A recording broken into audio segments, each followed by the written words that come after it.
My name is Ricky Singh and I'm from Delaware and I have summited Mount Everest, the highest point in the world, and you're listening to the True Philadelphia podcast with Matt O'Donnell.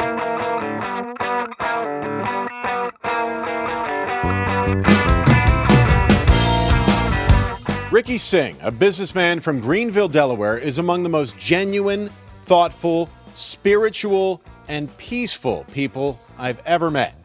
It's also pretty cool that he made it to the top of Mount Everest in May of 2019. Singh's own research found that he is also the first person to reach the peak who has also run 50 marathons in all 50 states, the first American Sikh, and the second Indian American. We sat in his dining room and recounted every stage of his successful ascent to the summit of Everest, what he thought, what he endured, and how he made it through such mental and physical hardships made this such a fascinating conversation. Everest summiter Ricky Singh, right now on the True Philadelphia podcast.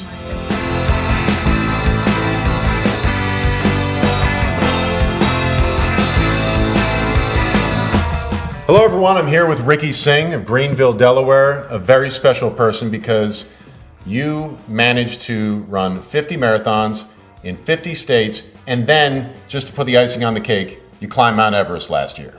That's right, Mount Everest, the highest point in the world. Are you someone who gets bored easily, or what's the deal? No, somebody that sets goals and does everything they can in their power to get to those goals and accomplish them. So what I want to do is I want to start with what it was like on top of that mountain, and then I want to go back and talk about how you got there. Sure, get to the high point first. Yeah, I mean, that's what everyone wants to know, right? So what I've heard is that when you're on the top, it's about the size of 2 ping pong tables. Is that correct? A little bit more than that, maybe 3 or 4. How many people were you with? I was with one other Sherpa, and there were about 5 other climbers that were there on the top with their Sherpas when I got there. What was it like being on the top of the world? It's a magical place. They say that, if you get up to the top and you look at the horizon, you can see the curvature of the earth. Mm-hmm. So, when a science teacher says the earth is round, believe them. Finally proven all those flat earthers wrong. There you go. So it's a magical place. You stand up there and there's nowhere else to go. On one side is China, one side is Nepal, and you see, miles and miles and miles. But it's also a place, a dangerous place, extremely, extremely windy because there's nothing blocking those winds. You have to be careful when you stand up. You got to make sure you have your safety on. You're tired by the time you get there, and all you want to do is just, take a moment, savor the moment. I said a prayer when I got there. I had a few things in my backpack that I took out, few mementos. A couple small signs, thanking God, my family, that kind of stuff. There must be a sense of pure spirituality when you're up there because I guess it's what astronauts feel like when they separate themselves from the Earth's atmosphere and they're actually out in space. They feel a oneness with the universe. Did you get that feeling? I did. It's extremely spiritual. It's a place where wonders happen, crevices happen, avalanches happen, and you realize how small you are compared to nature. You are God's creation, and the only way to make it up and back is by God's will. So the top of the peak, it's basically the size of this dining room. That's right. So are you afraid you're going to fall off if you take a couple steps backwards? I mean, what's the deal? Yeah, so most people will sit down there instead of standing there. So you're sitting down, you're taking a couple pictures, you want to look around, walk the perimeter a little bit, and come down as soon as possible. Because once you get there, your job is done. You want to get to the top of the earth, you go there, touch it, see it, feel it. A few moments, you take a drink of water, you say a prayer, you say thank you to your climbing partners, and then you say, okay, what's next? Need to get back because the climb isn't complete till you come back home. It was a bit cloudy that day? It was a little bit cloudy, but otherwise a clear day. There's a reason why it was cloudy, and it was smart on your part to go up there in poor weather, and we're going to get to that in a moment. You started doing 5Ks and 10Ks at the age of 37. Yes. And that got you into super fitness type of stuff. And then you decided, I want to do A, B, and C by the age of 50. Right. That's how. Tell me why you decided to do these things. So my first run happened on July 27, 2005. I remember that date and day precisely because my son was born on that day. Okay. So You have 2 children. I have 2 children. Okay. This is my younger son. He was born on that day. I came home. I was tired. I hadn't even done anything. My wife had done all the work, childbirth. And I said to myself, hey, is this the best you want to be? Do you want to play with him when he's younger? Do you want to be there for his college graduation? Do you want to dance at his wedding? And the answer was, if I had continued on the path that I was, doing nothing, being a couch potato, I would have been in trouble. So I went for my first run on that day. I went outside. It's a 0.25 mile loop around my house. Nothing. Nothing. Oh, now it's nothing. But at that point, I took a few steps and I couldn't breathe. I had to stop, and then I had to decide, do I continue or do I walk back to my house, to the comfort of my house, to the air conditioning? And I thought to myself, if my son was in that position, what would I do? Or what would I want him to do? Would I want him to quit every time he gets discomfort, or would he power through that discomfort? And I said, if I want him to do it, I got to do it. And that's how I got through that day. How many years did it take to run all 50 marathons in all 50 states? It took me 11 years to do all 50 states. So that's about 10 a year? About 10 a year. Did you do it quicker than you? No, about 5 a year. Okay, yes, I'm doing my math incorrectly here. 5 a year. Were you surprised you were able to do it that quickly?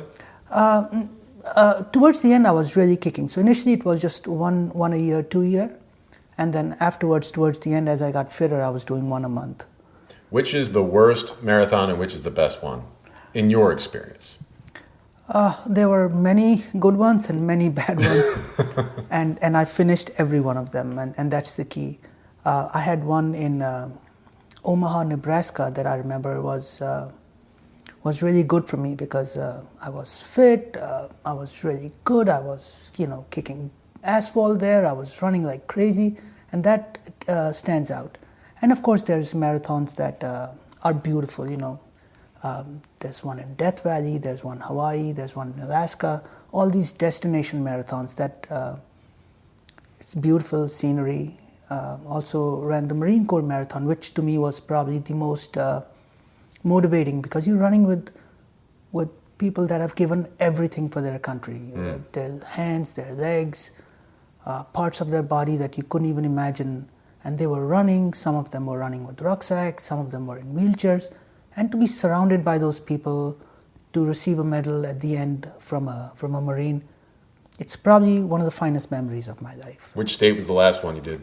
I did Massachusetts last. So the Boston? I did not do Boston. So you didn't? There was another small one that I did. I tried to stay away from the big ones because logistics is a nightmare. Interesting. I guess that's pretty smart. How do you keep in shape? Just a few hours here and there. An hour in the morning, an hour in the evening. Running. You do any other kind of strenuous exercises? Not really. Lifting? Not really. Stretching? Not really. I'm married. Nothing dangerous. Stick to the safe stuff, running. So when you finished these 50 marathons, that was the point where you're like, let's go and reach even higher. And you decide, let's do Mount Everest. Was it the cost? Was it being fit mentally or physically the biggest thing that you felt like you had to jump over to make sure you were ready? So the biggest thing for marathons, the easiest thing was marathons was no matter what happens, you'd get home safe. So there was no fear of death, safety-wise. From a Mount Everest perspective, you know that 1 out of 10 aren't going to make it. 1 out of 3 are going to have some sort of permanent injury. There's lots of other data. So to come to grips with your mortality, that to me was the biggest point. Fitness-wise was no problem. I was really in good shape. I needed a few technical things that I needed to learn, climbing, rappelling, all that good stuff. But other than that, fitness-wise, it wasn't an issue. The biggest issue was for me was grappling with my own mortality and say, I leave house one day and I'm unable to come back. There's an avalanche, there's a crevice opens up, I fall off a cliff or something just gives way under me, things that I have no control over. And to come to terms with that and accept that and to be able to say, okay, I've lived my life, I've done everything I could have done to be safe, prepare myself. To me, that was the biggest hurdle. So I waited for a few months, got my will done, got my insurance done, talked to my family. That must have been harrowing doing that. It's part of life. I think I should have done that much earlier. Everybody should do that, Sure. So it was just something that was necessary. But it also forced me to come up with these uncomfortable scenarios where I may not come back, who's going to take care of my wife and kids? If I came back and I was disabled, how would I continue to function and earn my livelihood? So all those things came up and then we just went through them one by one and we overcame them at some point.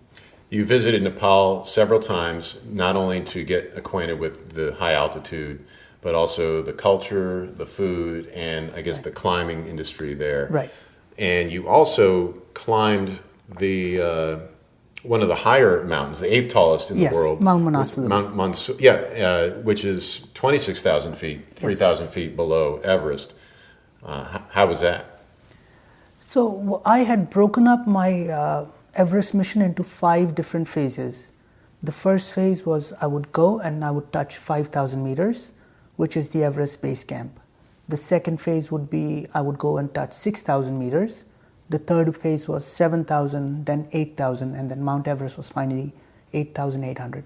I did not want to climb more than 1,000 meters higher for my last one, just for acclimatization purposes. I want to test my gear, I want to test myself, and at any point, if I had felt I was physically or mentally unable, I would have stopped and come back home and happily lived my life. You're testing yourself. I'm testing myself. I'm doing it gradually, and I'm very methodical in that sense. I started with 5,000 meters, went up 1,000 meters at a time, went to Nepal 5 different times, had the same climbing partners, had the same logistics company that I partnered with, tested my gear, also the food, and just hanging out with people that speak a different language, different ethnicity. It was just a fun thing to do, learn more about the culture of people and be able to understand why they do certain things that they do. They're deeply religious, and once you go live in the mountains, you kind of figure out why they're so religious. It's because they're literally the will of nature, and they're living with nature. The closest hospital is 40 kilometers away. I remember one time I was at Camp 2 and I had pulmonary edema. I was having trouble breathing. So I go to base camp and they have a doctor there at base camp. And the guy says, I think you should get an x-ray. I'm like, okay, let's get it done. And he says, nope, the closest x-ray machine is 40 kilometers away and it's down. So you go down 40 kilometers, get an x-ray, and then come back up 40 kilometers. I'm like, oh my God. So it wasn't fun. But you had to do it. You had to do it. And then you realize that every time people get sick, every time there's a childbirth happening, they have to do the same thing. And then you realize how lucky you are to live in the place we live. Conveniences. Just in terms of us as a society, how easy it is to call 911 and have somebody at your doorstep with every modern gadget out there known to modern medicine. Let's take you to May 21st, 2019, the day that you ascended to Everest, and leading up to that day, obviously. So you decided to, let's talk about base camp first of all. Sure. So you get to base camp, and you have to spend a lot of time there, right, to acclimate with the altitude. How long did you spend at base camp? 4 weeks. And that's 17,600 feet. 17,600 feet. So you're basically living there. So there's nothing to do. You just get up in the morning and you walk around a little bit, and then you have a kitchen and you have a dining tent, and you're just sitting in there. So you're either reading a book, or you're just talking with friends, or you're just walking around.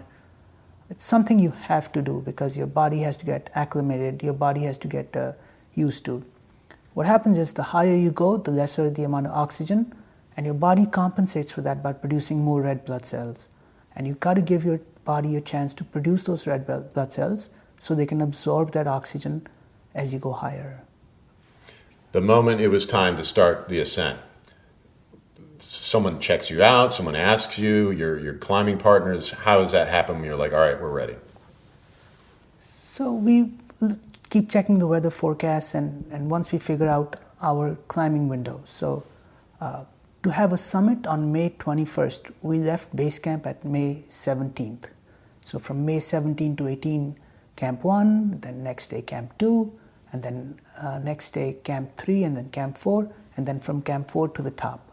So you kind of figure out a 3-4 day window that the weather's going to be reasonable, and then you climb accordingly. Between base camp and Camp 1, the Khumbu Icefall? Yes. You have to use ropes and ladders to get across this. Yes, so Khumbu Icefall is a moving glacier. So every day, every minute, the ice is moving there. It's got huge chunks of ice that fall off all the time. And it's a very treacherous place. So you go with ladders and ropes, and the Sherpas have fixed those ahead of you. But it's extremely dangerous place. You want to get in and out of that place as quick as you can. From Camp 1 to Camp 2, you have to get through the western Khumbu, which I'm told it is blazing hot. It is blazing hot. Which is crazy to think, but it makes sense. It's in a valley. Yes. No wind. No wind. Super direct sunlight. Super, super hot, and there's a couple of walls there, a couple of climbs there that are really, really tough. So there's one particular spot that I remember was called the wall. It was like 100 feet wall that you climb using crampons and a ladder. So it's super hot, and you compare that to nighttime, which is super cold. So these extremes kind of hurt you, because daytime you're sweating and nighttime you're freezing. And you can't really take off your gear, right? You can't take off your gear. You just deal with it. You just deal with it. You just deal with it. So to get to Camp 3, you go through the Lhotse face, which is you're going over a wall of ice. Yes. Vertically. Vertical, that's right.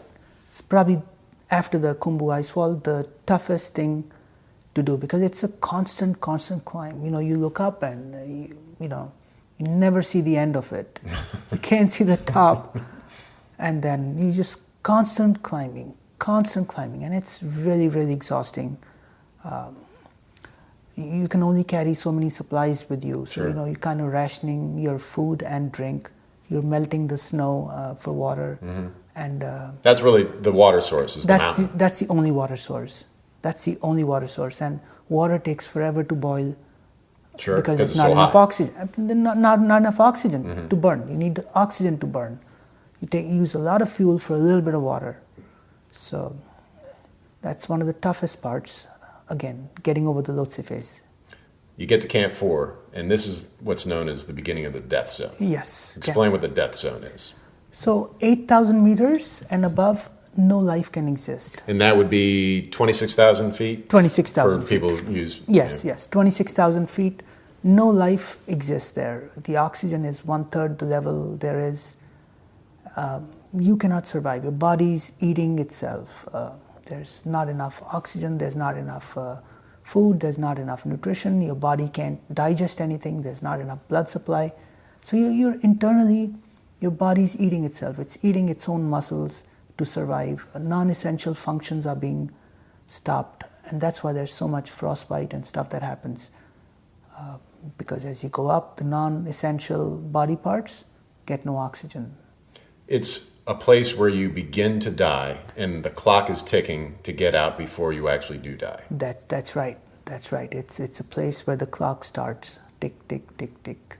What's worse, the physical effects or the mental anguish that's taking place in your head? Well, mentally you're still pumped. or at least I was, because Okay. I was so close to. I knew one more day of climbing and I'll be at the top. So mentally, I was super pumped, but physically, I was beat up. I hadn't eaten anything. My body wasn't, able to digest anything. I wasn't getting enough liquids. I was dehydrated. You have this bad headache. It's like something pounding you on the head because there's not enough oxygen. And it never goes away. And it never goes away. It's like a constant, bang, bang, bang, something banging on your head that you have to live with for, the entire time that you're there. Wow, this sounds like a lot of fun. It is. We're not even there yet, We're right? not even there yet. So we get to it's called the South Call. Yes. Basically, Camp 4.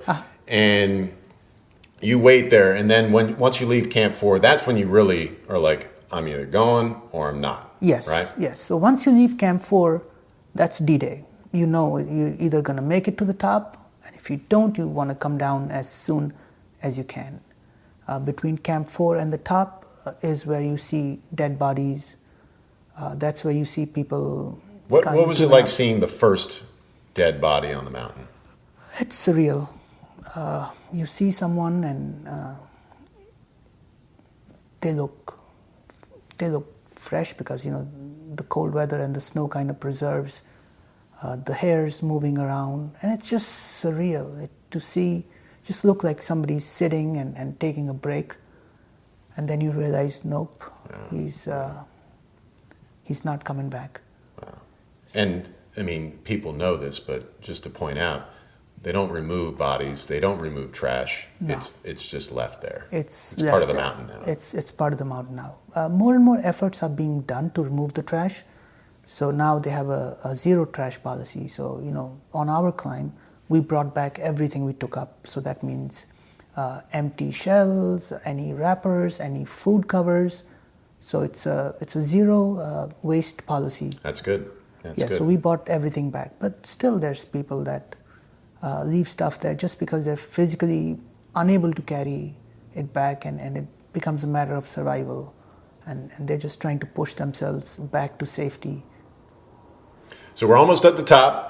Almost at the Right top. after Camp 4 is the balcony. And Yes. this is a place where you rest, right? Yes. And it's some nice sights from this point, right? Relatively, it's a flat area that you can actually sit down and have a drink of water, or just kind of recalibrate yourself, or tighten your shoes, or whatever else that you need to do to make it. Did you tighten your shoes at any point? I did not tighten.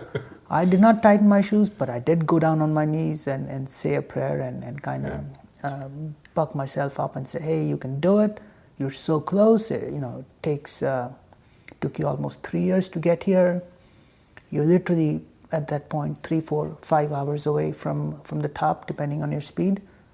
And all I want to do is go up there, touch it, say a prayer, and then come back down, back to my family. My shoes would be triple knotted if I ever went up Everest. I wouldn't have to worry about that.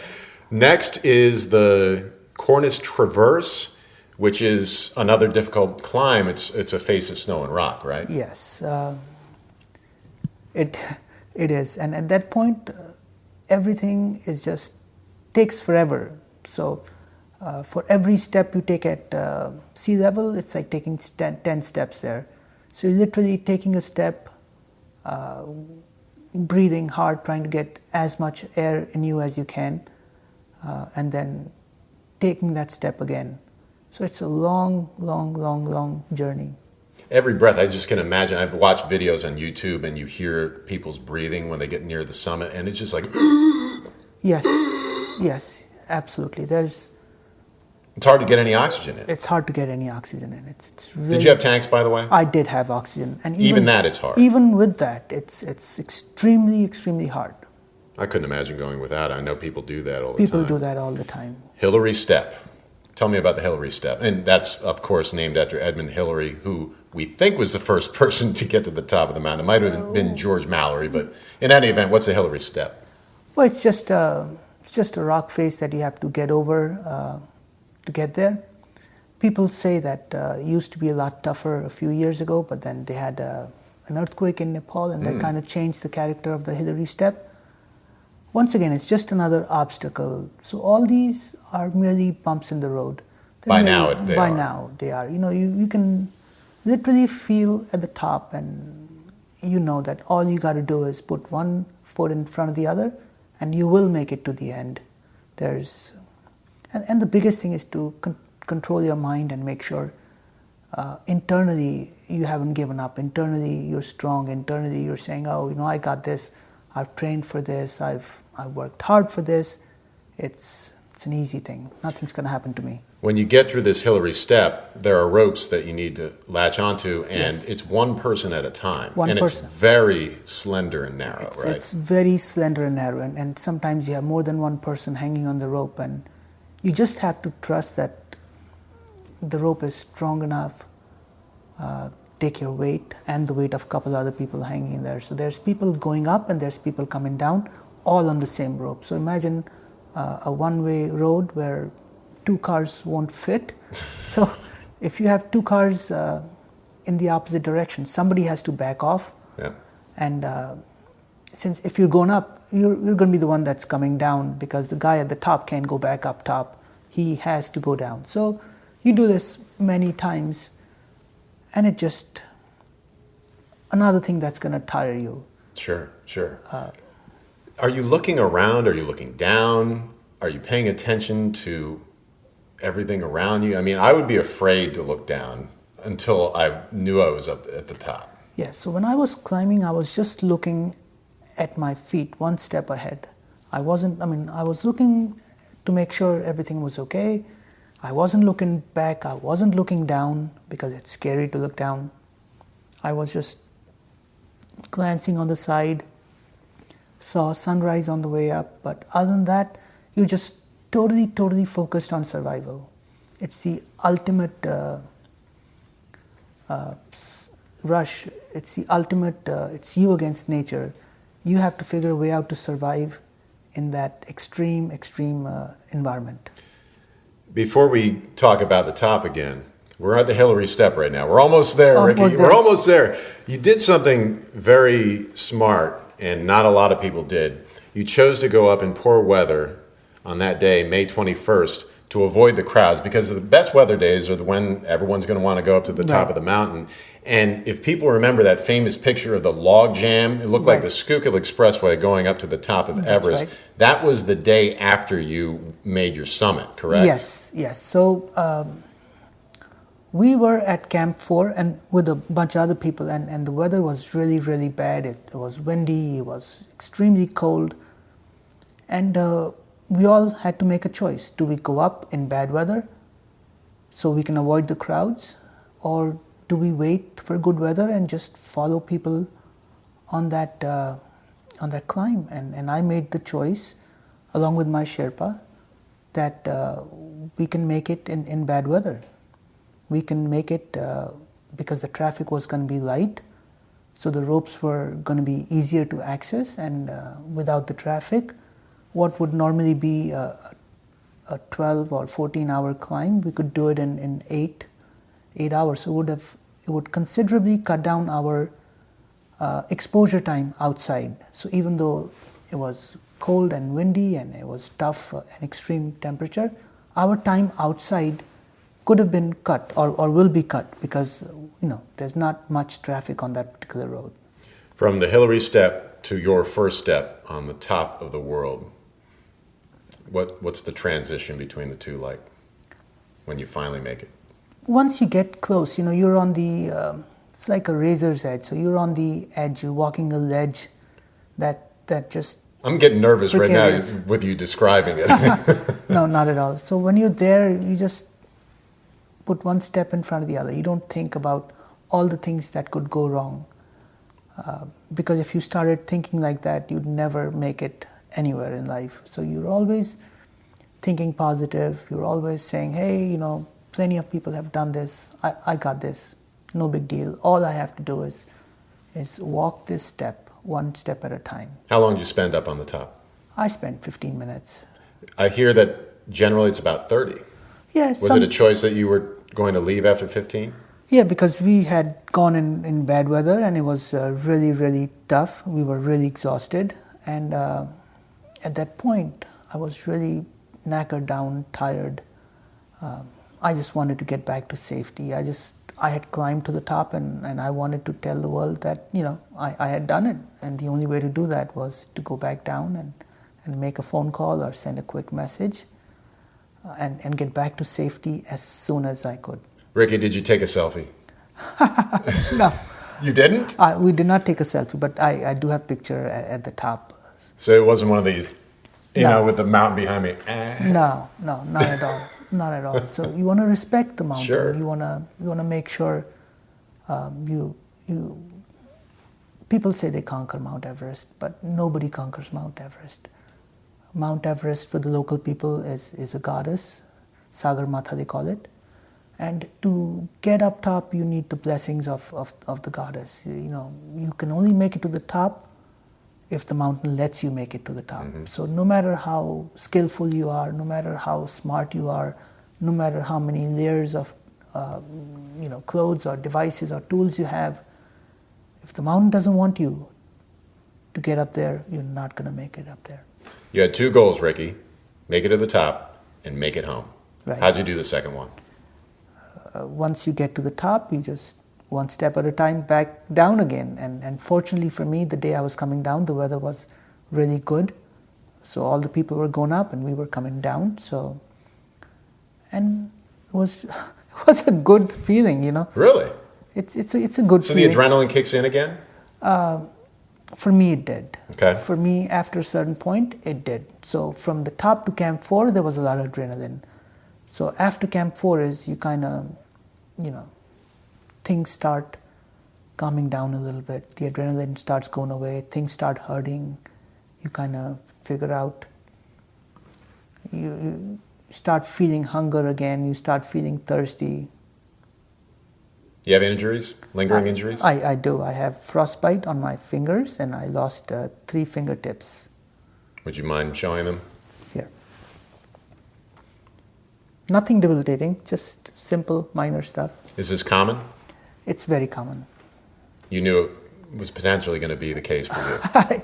I knew going in, and I was willing to pay the price, maybe even a higher price. So I'm just glad I got away with minor setbacks. Wow. Well, it's not a life-altering, losing a few fingertips. It's an inconvenience at the most, and there's positives to it. Makes you more careful. Makes you kind of understand that there's consequences to every action you take, and that every goal, every success comes with a cost. So you may become super successful, but you may have to pay a cost in terms of your family. In my case, I was able to summit Everest, but the cost to that summit was, a few permanent scars. In 2019, you were only the second Indian American to make the summit, and I'm told you're the first American Sikh to summit Everest. Yes. I find this surprising. Me too. I was surprised. So a lot of Sikhs have done it, but most of them have gone from the army, have represented the Indian army. So Not Sikhs, Americans. Not Americans. There's been a few Americans, but none of them have been Sikhs. None of them. Only one other Indian American that I know of that had done it before me. So What does it mean to you? it almost feels like a trailblazer. So I did it to kind of motivate my son to live my life by example, to show him that ordinary people, if they put their minds, can achieve great things. Mount Everest to me is not just a mountain. It's not something that is high, big and tall, but to me it's just an obstacle that can be crossed, an obstacle that can be summited with the right preparation, with the right tools, with the right mindset. So everybody, I hope, can achieve their Everest. Everybody can achieve their goals. For me, my goal was to get to the top of the mountain. For other people, it might be buying their first house or paying for their kids' education or just having a meal on the table. So I think everybody can achieve their Everest, quote unquote, their top, their goals. I was very fortunate. I had a very strong team to help me, Sherpas, logistics company, cooks, and I wish we had more people that were willing to help others achieve their Everest. I couldn't have done it by myself. There was no way I could have carried everything and done everything by myself. So when you come down, you want to see and help other people achieve their goals, be the Sherpas in their life. So Everest is a synonym for success, to getting on top, beating the odds, getting over the obstacles. And being a Sherpa is a synonym to helping somebody achieve their goals. So these Sherpa people, they have climbed 10, 15, 20 times. They do this every year. They do this for a living. There's no glory for them. There's no interviews for them. For them, it's their livelihood. But I think the fact that you are a Sherpa to somebody, you've helped somebody achieve their lifelong goals, it means something. And when I'm back, this is what I'm trying to do, be a Sherpa for other people so they can achieve their Everest. 11 people died in 2019 trying to climb Mount Everest.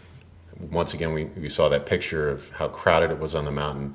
Nepal has been talking about restricting the amount of people that go up and also taking a closer look at some of these companies, if they're training people properly, if people who are being allowed to go up should even be going up in the first place. What are some of the things that you would hope Nepal would be doing to create this a safer environment, which is almost silly to say about Mount Everest? But yeah, well, right now it's up till 2019 it was free for all. If you wanted to do it and if you had the means to pay for it, you could attempt it. I think having some prerequisites would be a good thing. You know, you want to run the Boston Marathon, there's requirements. Sure. Right? So you wanna run any major event, you have to be qualified to do that. But to do Mount Everest, there's no quote unquote qualifications. So I think it would be wise for the Nepalese government to say, hey, you have to have climbed at least one 7,000 meter or 8,000 meter peak before you even attempt Everest. So that would limit the number of first-timers that do it. That would also make it a lot safer, because then a lot of these people wouldn't be learning on the job. They wouldn't be learning on their climb. They would have had experience with it. On the contrary, people say the mountain should be free for everybody, mountain should be open to everybody, and that anybody that wants to do should be allowed to do. So there's pros and cons. So what's next for you is you talk about being a Sherpa to other people. You're mentoring someone right now Yes. who wants to climb Mount Everest. And you're also talking about doing ultra marathons. What's an ultra marathon? So ultra marathon is anything longer than a marathon. So a marathon is 26.2 miles. Anything longer than that is an ultra marathon. So there are races that are 50K, 50 mile, 100K, 100 mile, 135, 200. And you do these without breaks? You could take walking breaks. Okay. So most of these races have cutoff times. Okay. So you just have to make it within that time. So some people run and they run fast and they may or may not take a break. And there are people that will take multiple breaks as needed. Sounds like Forrest Gump running across the country. yes. I just kept running. yes. Forrest Gump is an icon for people like me that want to run, to see that it's such a simple exercise. You just get up, you put your shoes on, and then you run.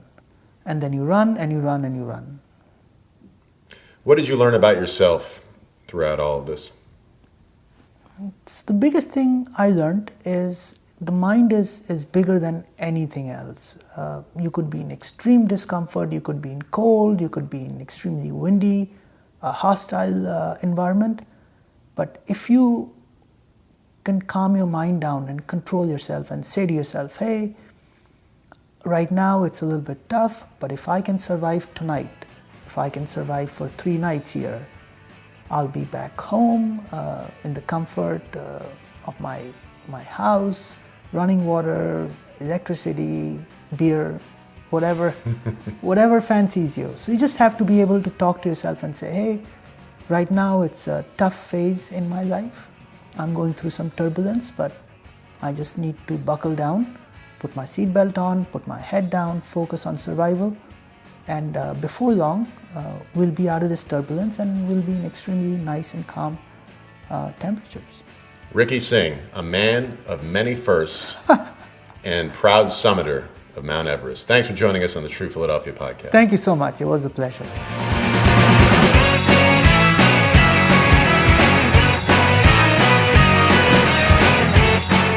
Singh says his oldest son shares his love of running, already bagged his own marathon, and can even beat Dad in a sprint. Will he follow in Dad's footsteps and one day stand on top of the world too? Like Singh would say, that is something only the mountain can decide.